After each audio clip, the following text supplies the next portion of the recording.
Hello friends, मैं अमित आपका स्वागत करता हूं आपके अपने चैनल ज्ञान कैफ़े में। और आज हम देखने वाले हैं 11वीं क्लास की पॉलिटिकल साइंस का चैप्टर 2 स्वतंत्रता।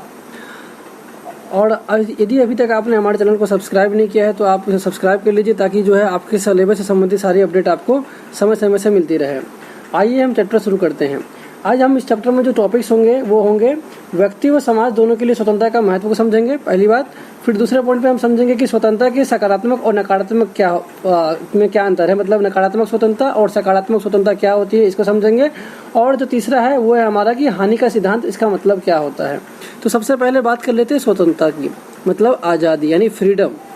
ये स्वतंत्रता है, इसका अर्थ ये है कि प्रतिबंधों का अभाव। वैसे तो ये इसका एक पहलू ही है, मतलब कि जब आप पर कोई रिस्ट्रिक्शन ना हो, मतलब कोई भी आपकी बंदिश ना हो और आप जो करना चाहें उसे कर सकें, तो इसी को हम स्वतंत्रता के रूप में देखते हैं। दूसरे शब्दों में कहें या फिर ये कह लें कि अगर आपको लिखना हो तो किस प्रकार से लिखेंगे एग्जाम में, तो स्वतंत्रता का अर्थ है वो मानव को उस कार्य करने का अधिकार जो वो करने योग्य है, व्यक्ति की आत्म अभिव्यक्ति की योग्यता का विस्तार। यानी वो अगर आप उसके अंदर जितनी भी अभिव्यक्ति है, जितने उसके विचार है, वो उसको खुलकर बता सके और उसका विकास कर सके, तथा ऐसी परिस्थितियों का होना जिसमें लोग अपनी प्रतिभा का विकास कर सके, ताकि और ऐसी परिस्थिति भी होना जिसमें जो कोई व्यक्ति हो वो अपना जो है वो विकास कर सके। अलग अलग जो विद्वान हैं उन्होंने इसको अलग अलग प्रकार से परिभाषित किया। जैसे हॉब्स ने कहा है कि जो चाहो सो करो, इसी को उन्होंने स्वतंत्रता कहा। वर्कर ने कहा है कि व्यक्ति की स्वतंत्रता अन्य व्यक्ति की स्वतंत्रता के साथ जुड़ी है। आपके किताब में 2 सच्ची कहानियों के माध्यम से स्वतंत्रता के महत्व को स्पष्ट किया गया है। पहले आपके आते हैं नेल्सन मंडेला। तो 20वीं सदी के एक महानतम व्यक्ति नेल्सन मंडेला की आत्मकथा का शीर्षक है लॉन्ग वॉक टू फ्रीडम। यानी उन्होंने एक ऑटोबायोग्राफी लिखी थी जिसका नाम था लॉन्ग वॉक टू फ्रीडम। इस पुस्तक में उन्होंने दक्षिण अफ्रीका के रंगभेदी शासन के खिलाफ अपनी व्यक्तिगत संघर्ष, गोरे लोगों के शासन की अलगाववादी नीतियों के खिलाफ लोगों के प्रतिरोध और दक्षिण अफ्रीका के काले लोगों के द्वारा झेले गए अपमान, कठिनाइयों और पुलिस अत्याचार के बारे में बात की है। उन्होंने बताया है कि इस प्रकार से उनके समय में जो था वो काले और गोरों का भेद हुआ करता था। देश में मुक्त आवागमन पर भी रोक लगाई गई थी, मतलब देश में यहाँ से वहाँ फ्री होकर नहीं जा सकते थे।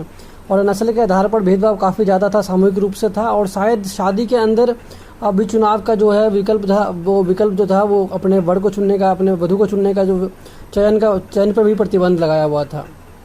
तो इन्हीं सभी भेदभाव और अन्यायपूर्ण प्रतिबंधों को और स्वतंत्रता के रास्तों की बाधाओं को दूर करने का संघर्ष जो है वो लॉन्ग वॉक टू फ्रीडम में पढ़ने को मिलता है हमें।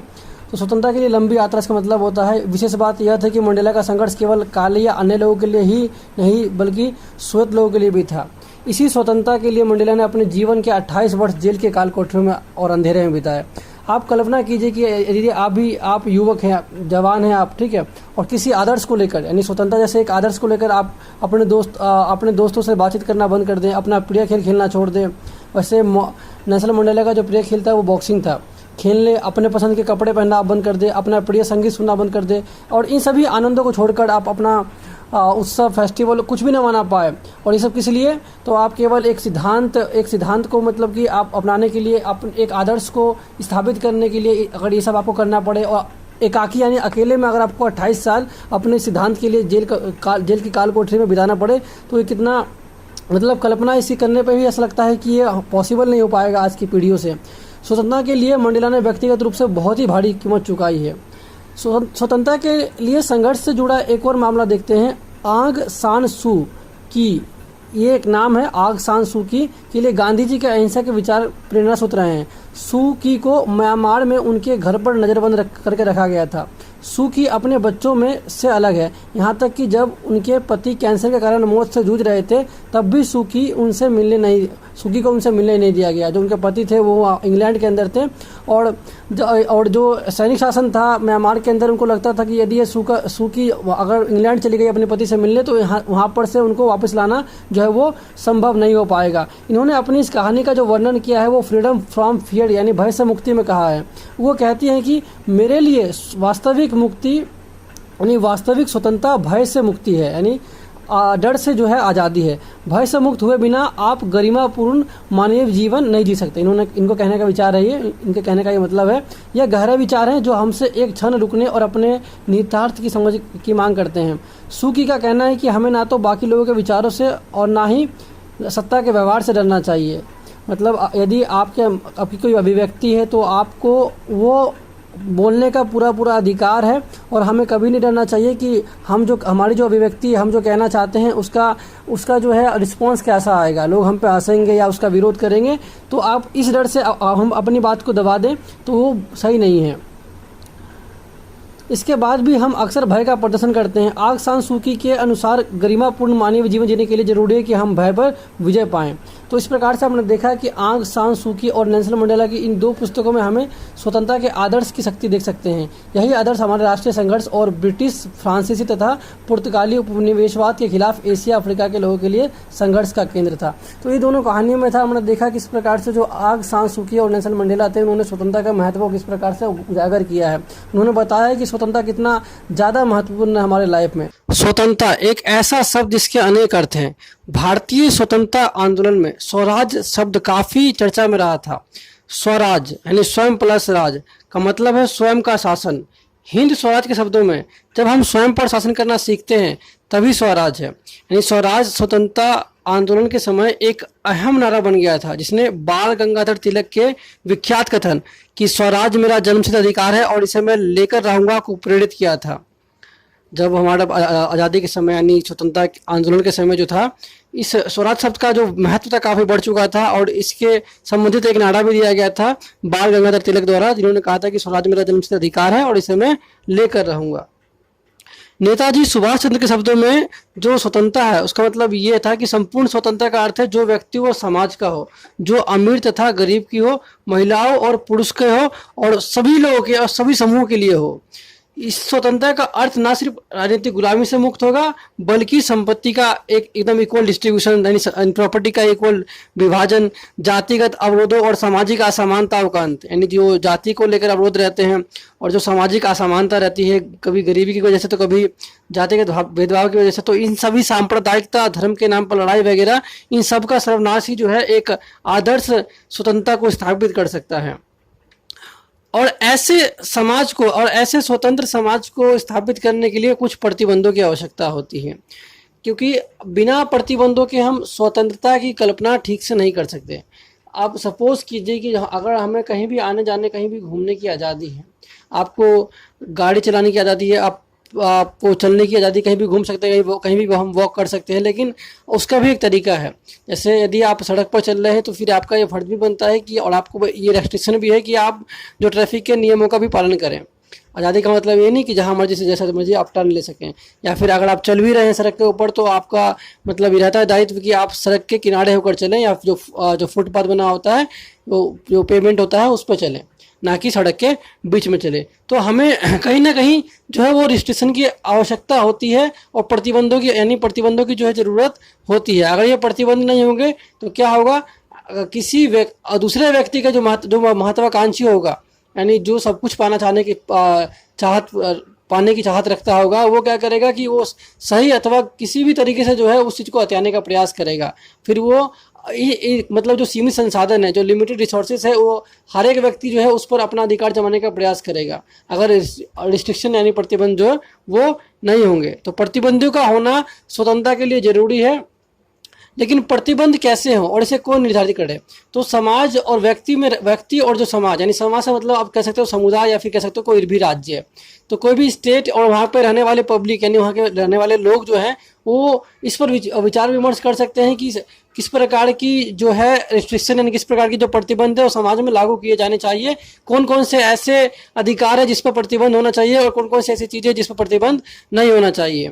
प्रतिबंध का जो सोर्स कहाँ से होता है, तो जो हम पर शासन करता है प्रतिबंध लगाने की क्षमता भी वही रखता है। जैसे दक्षिण अफ्रीका वाले उदाहरण में हमने समझा था कि किस प्रकार से वहाँ के काले लोगों के साथ भेदभाव किया गया, उनको मतलब उनका एरिया एकदम बांध दिया गया है कि उसके वो बाहर नहीं जा सकते, है ना, उसके आगे वो स्केप नहीं कर सकते। उनके लिए अलग से ब्लैक टाउन दिया गया कि आप इस टाउन से बाहर, या फिर इस कास्ट से बाहर, या फिर इस कम्युनिटी से बाहर आप समाज में शादी भी नहीं कर सकते। तो ये सारे जो प्रतिबंध थे ये तो अनुचित प्रतिबंध थे, लेकिन लोकतांत्रिक सरकार के अंदर जो प्रतिबंध लगाए जाते हैं वो अक्सर उचित होते हैं। जैसे हमारा भारत एक लोकतांत्रिक देश है और लोकतांत्रिक देश में क्या होता है कि हम जो है सरकार को चुनते हैं अपने वोट के माध्यम से। तो एक प्रकार से जो लोकतंत्र में हमारा ही शासन होता है और हम अपने सरकार को बदल सकते हैं। तो लोकतांत्रिक व्यवस्था के अंदर जो होती है, जो प्रतिबंध है, उसका उचित होना इसकी संभावना है जो अत्यधिक रहती है। अब हम चर्चा करेंगे स्वतंत्रता के आयाम की। तो स्वतंत्रता के दो आयाम हैं, नकारात्मक व सकारात्मक। पहला हम बात करेंगे नकारात्मक स्वतंत्रता की।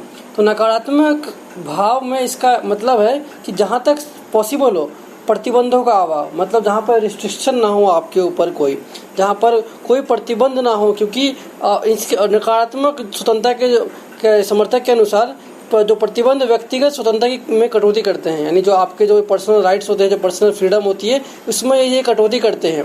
इसलिए इच्छा अनुसार कार्य करने की छूट हो और व्यक्ति के कार्यों पर किसी प्रकार का प्रतिबंध ना हो, तो इसे हम नकारात्मक स्वतंत्रता के रूप में परिभाषित करते हैं। इनके जो समर्थक कुछ लोग हैं या फिर कुछ दार्शनिक है जो जिनको हम राजनीतिज्ञ भी कह सकते हैं, जैसे जॉन स्टुअर्ट मिल हैं और F.A. हायग है। उसके अलावा हम अब बात करेंगे सकारात्मक स्वतंत्रता की। तो नियमों व कानून के अंतर्गत एक ऐसी व्यवस्था जिसमें मनुष्य अपना विकास कर सके, यानी मनुष्य जो है अपना विकास तो कर सके लेकिन एक सीमा में रहकर, एक दायरे में रहकर।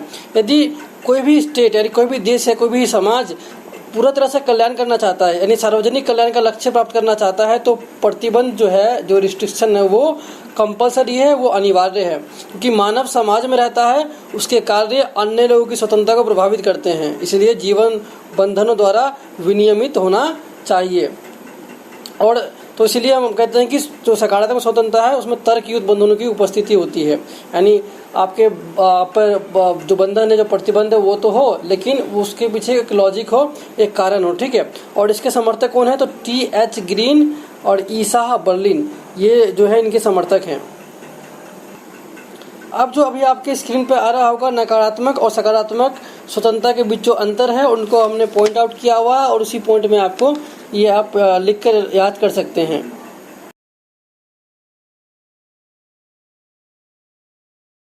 अब हम बात करेंगे हानि सिद्धांत की। हानि सिद्धांत जिसका जिक्र जॉन स्टुअर्ट मिल ने अपने निबंध ऑन लिबर्टी में बहुत ही अहम तरीके से किया है।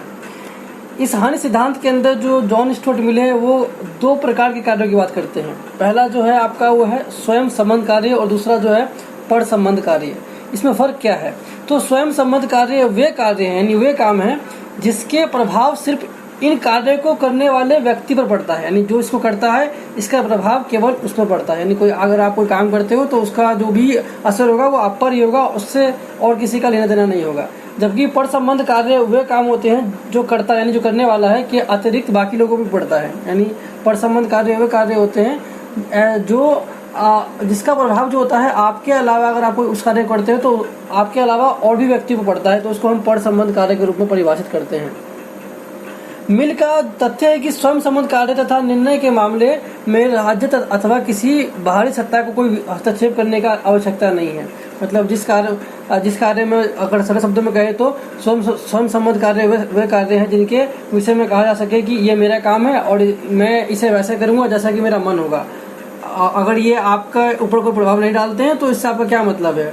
इस प्रकार से हम स्वयं संबंध कार्य को परिभाषित कर सकते हैं। और इसके ठीक विपरीत ऐसे कार्य जो दूसरों के ऊपर प्रभाव डालते हैं या जिसने किसी दूसरे लोगों को नुकसान पहुंच सकता है, तो उस पर जो है बाहरी प्रतिबंध लगाए जा सकते हैं। मतलब अगर आपके किसी कार्य से किसी और की हानि होती है तो आपके कार्यों पर बाहरी प्रतिबंध लगाए जा सकते हैं, ठीक है। तो अन्य शब्दों में पर संबंध कार्य वे हैं जिनके विषय में कहा जा सके कि यदि तुम्हारी गतिविधि से मुझे कोई नुकसान होता है तो किसी न किसी ऐसे व्यक्ति को चाहिए या फिर ऐसी सत्ता को चाहिए, यानी कोई ऐसे शासन करने वाला को चाहिए कि जो वो आपकी हानि से बचाए। स्वतंत्रता से जुड़े मामले में राज्य किसी व्यक्ति को ऐसे कार्य करने से रोक देता है जो किसी दूसरे को हानि पहुंचाती हो।